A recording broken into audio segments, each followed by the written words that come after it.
Well, what do you think are the chances of the people actually overcoming their system or replacing it?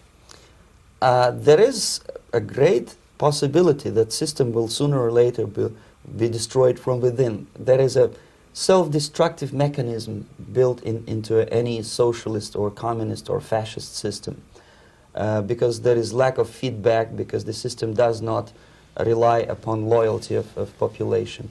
But until this Soviet junta is being supported by the Western so-called imperialists, that is, multinational companies, establishments, governments, and let's face it, intellectuals, so-called academia in the United States is famous for supporting the Soviet system.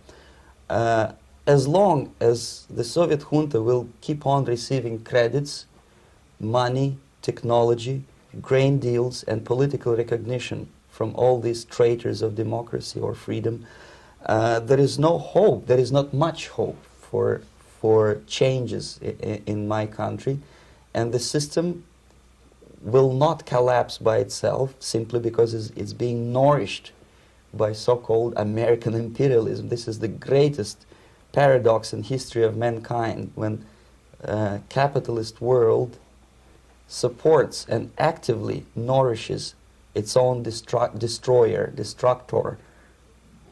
I think you're trying to tell us something. Oh, in yes. This country. Mm-hmm.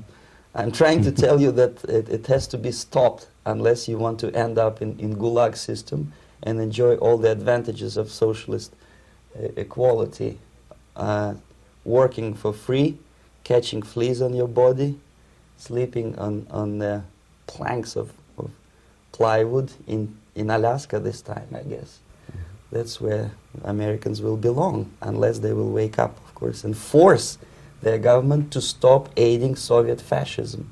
Mm-hmm. Yeah. Yes, they were idealistically minded leftists who made several visits to USSR, and yet the KGB decided that come revolution or drastic changes in political structure of India, they will have to go.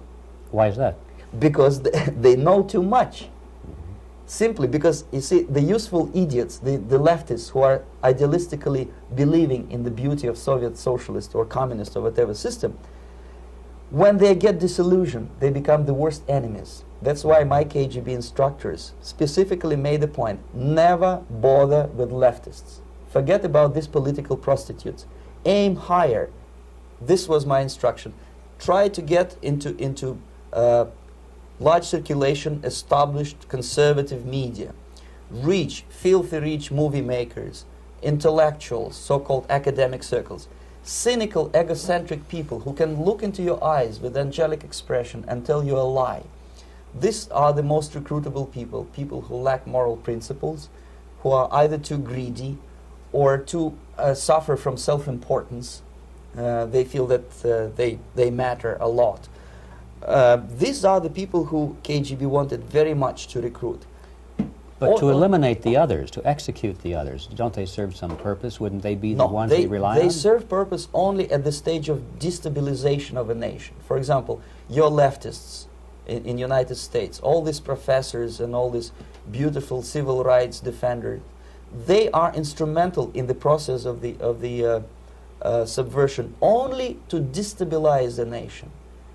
When their job is completed, they are not needed anymore. They know too much. Some of them, when they get disillusioned, when they see that Marxist-Leninists come to power, obviously they get offended. They think that they will come to power. That will never happen, of course. They will be lined up against the wall and shot. But they may turn into the most bitter enemies of Marxist-Leninists when they come to power. And that's what happened in Nicaragua. You remember most of these former Marxist-Leninists were either put to prison or one of them split, and now he's working against Sandinistas. It happened in Grenada when Maurice Bishop was already a Marxist. He was executed by a new Marxist who was more Marxist than this Marxist. Same happened in Afghanistan when first there was Taraki, he was killed by Amin, then Amin was killed by Babrak Karmal with the help of KGB. Same happened in Bangladesh when Mujibur Rahman, very pro-Soviet leftist, was assassinated by his own Marxist-Leninist military comrades. It's the same pattern everywhere. The moment they serve their purpose, all the useful idiots are either be executed entirely, all the idealistically minded Marxists, or exiled or put in prisons, like in Cuba. Many former Marxists are in Cuba, in prison. So most of the Indians who were cooperating with the Soviets, especially with our Department of Information of the USSR Embassy, were listed for execution. Well, you spoke several times before about ideological subversion. That is a phrase that I'm afraid some Americans don't fully understand. When the Soviets use the phrase ideological subversion, what do they mean by it? Ideological subversion is the process which is legitimate, overt, and open. You can see it with your own eyes. All you have to do, all American mass media has to do, is to unplug their bananas from their ears, open up their eyes, and they can see it. There is no mystery. There is nothing to do with espionage. Only about 15% of time, money, and manpower is spent on espionage as such. The other 85% is a slow process which we call either ideological subversion or active measures, активные мероприятия in the language of the KGB, or psychological warfare. What it basically means is to change the perception of reality of every American to such an extent that despite of the abundance of information, no one is able to come to sensible conclusions in the interests of defending themselves, their families, their community, and their country. It's a great brainwashing process which goes very slow, and it's divided in 4 basic stages. The first one being demoralization. It takes from 15 to 20 years to demoralize a nation. Why that many years? Because this is the minimum number of years which requires to educate one generation of students in the country of your enemy, exposed to the ideology of the enemy. In other words, Marxism-Leninism ideology is being pumped into the soft heads of at least 3 generations of American students without being challenged or counterbalanced by the basic values of Americanism, American patriotism. The result you can see. Most of the people who graduated in the 60s, dropouts or half-baked intellectuals, are now occupying the positions of power in the government, civil service, business, mass media, educational system. You are stuck with them. You cannot get rid of them. They are contaminated. They are programmed to think and react to certain stimuli in a certain pattern.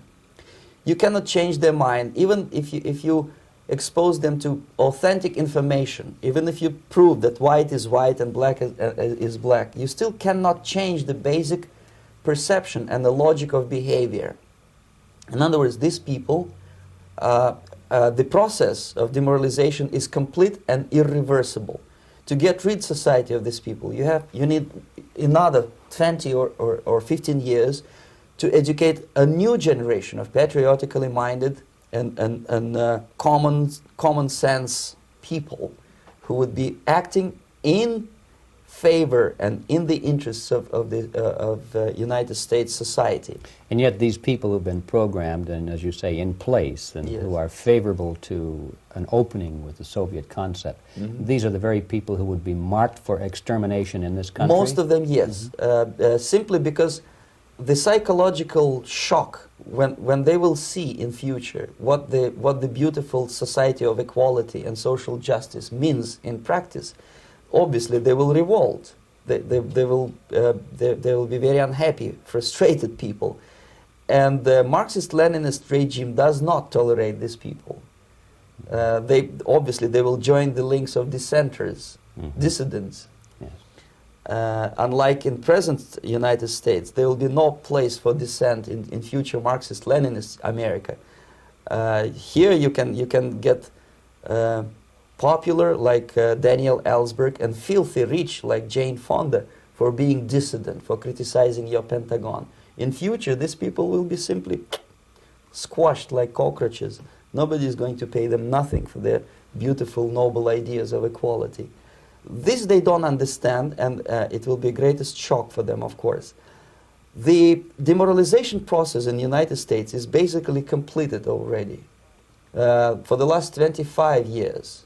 Actually, it's overfulfilled because demoralization now reaches such areas where previously not even Comrade Andropov and all his experts would even dream of such a tremendous success. Most of it is done by Americans to Americans, thanks to lack of moral standards. As I mentioned before, exposure to true information does not matter anymore. A person who was demoralized is unable to assess true information. The facts tell nothing to him. Even if I shower him with information, with authentic proof, with documents, with pictures, even if I take him by force to the Soviet Union and show him concentration camp, he will refuse to believe it until he is going to receive a kick in his fat bottom. When a military boot crashes his balls, then he will understand, but not before that. That's the tragic of the situation of demoralization. So basically America is stuck with demoralization, and unless, even if you start right now, here, this minute, you start educating new generation of Americans, it will still take you 15 to 20 years to turn the tide of ideological perception of reality back to normalcy and patriotism. The next stage is destabilization. This time, subverter does not care about your ideas and the patterns of your consumption. Whether you eat junk food and get fat and flabby, doesn't matter anymore. This time, and it takes only from 2 to 5 years to destabilize a nation, what matters is essentials: economy, foreign relations, defense systems. And you can see it quite clearly that in some areas, in such sensitive areas as defense and economy, the influence of Marxist-Leninist ideas in the United States is absolutely fantastic. I could never believe it 14 years ago when I landed in this part of the world that the process will go that fast. The next stage, of course, is crisis. It may take only up to 6 weeks to bring a country to the verge of crisis. You can see it in Central America now. And after crisis, with a violent change of power, structure, and economy, you have so-called the period of normalization. It may last indefinitely. Normalization is a cynical expression borrowed from Soviet propaganda. When the Soviet tanks moved into Czechoslovakia in '68, Comrade Brezhnev said, "Now the situation in brotherly Czechoslovakia is normalized." This is what will happen in the United States if you allow all these schmucks to bring the country to crisis, to promise people all kind of goodies and the paradise on earth, to destabilize your economy, to eliminate the principle of free market competition, and to put a big brother government in Washington, D.C., with benevolent dictators like Walter Mondale, who will promise lots of things, never mind whether the promises are fulfillable or not. He will go to Moscow to kiss the bottoms of new generation of Soviet assassins. Never mind. He will create false illusions that the situation is under control. Situation is not under control. Situation is disgustingly out of control. Most of the American politicians, media, and educational system trains another generation of people who think they are living at a peacetime. False. The United States is in the state of war, undeclared total war against the basic principles and the foundations of this system. And the initiator of this war is not Comrade Andropov, of course. It's the system. However ridiculous it may sound, the world communist system or the world communist conspiracy, whether I scare some people or not, I don't give a hoot. If you are not scared by now, nothing can scare you. But you don't have to be paranoid about it. What actually happens now, that unlike myself, you have literally several years to live on unless the United States wake up.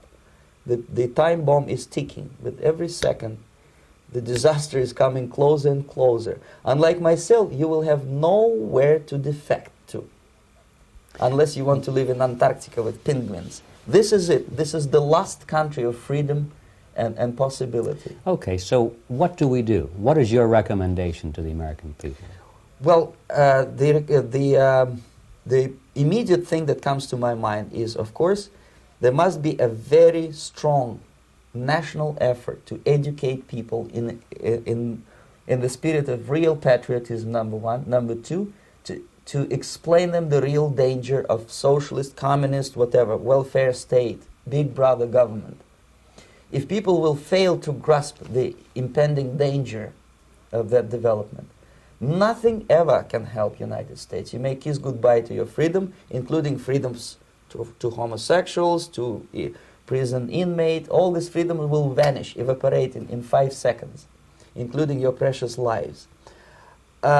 The second thing, the moment at least part of United States population is convinced that the danger is real, they have to force their government. And I'm not talking about sending letters, signing petitions, and all this beautiful, noble activity. I'm talking about forcing United States government to stop aiding communism. Because there is no other problem more burning and urgent than to stop the Soviet military-industrial complex from destroying whatever is left of the free world. And it is very easy to do. No credits, no technology, no money, no political or diplomatic recognition, and of course no such idiocy as grain deals to USSR. The Soviet people, 270 millions of Soviets, will be eternally thankful to you if you stop aiding a bunch of murderers who sit now in Kremlin and whom President Reagan respectfully calls government. They do not govern anything, least of all such complexity as the Soviet economy. So two very simple, maybe too simplistic answers or solutions, but nevertheless they are the only solutions. Educate yourself, understand what's going on around you. You are not living at the time of peace. You are in a state of war, and you have precious little time to save yourself. You don't have much time, especially if you are talking about young generation.